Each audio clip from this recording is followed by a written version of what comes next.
पशूनां पतिं पापनाशं परेशं गजेन्द्रस्य कृत्तिं वसानं वरेण्यं जटाजूटमध्ये स्फुरद्गाङ्गवारिं महादेवमेकं स्मरामि स्मरारिं महेशं सुरेशं सुरारार्तिनाशं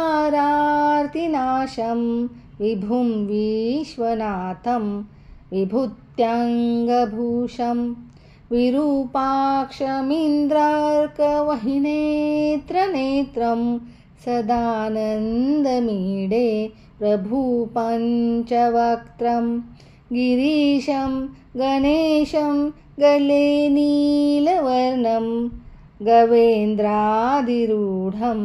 गणातीतरूपं भवं भास्वरं भस्मनाभूषिताङ्गं भवानीकलत्रं भजे पञ्चवक्त्रं शिवाकान्तशम्भो शशाङ्कार्धमौले महेशानशूलिन् जटाजूटधारिन्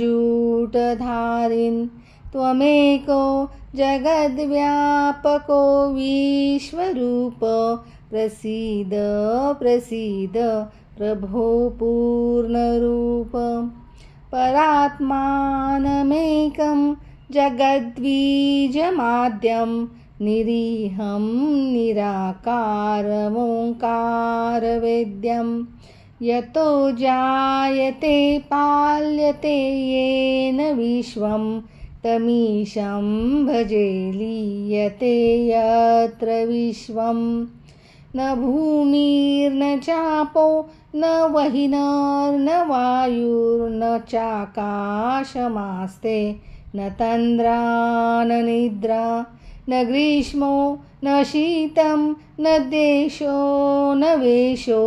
न यस्यास्ति मूर्ति स्त्रीमूर्ति तमीडे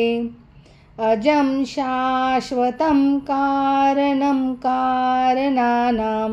शिवं केवलं भासकं भासकानां तुरीयं तमपारमाद्यान्तहीनं प्रपद्ये परं पावनं द्वैतहीनं नमस्ते नमस्ते विभो विश्वमूर्ते नमस्ते नमस्ते चिदानन्दमूर्ते नमस्ते नमस्ते तपोयोगगम्य नमस्ते नमस्ते श्रुतिज्ञानगम्य प्रभो शूलपाणे विभो विश्वनाथ महादेव शम्भो महेश त्रिनेत्र शिवाकान्त शान्त स्मरारे पुरारे त्वदन्यो वरेण्यो न मान्यो न गण्य शम्भो महेश करुणामय शूलपाणे गौरीपते पशुपते पशुपाशनाशिन्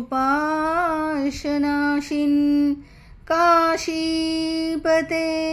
करुणया जगदेतदेक स्त्वं हंसि पासि विदधासि महेश्वरोऽसि त्वत्तो जगद्भवति देव भव स्मरारे त्वय्येव तिष्ठति जगन्मूढविश्वनाथ त्वय्येव गच्छति लयं जगदेतदीश लिङ्गात्मकं हर चराचर विश्वरूपिण।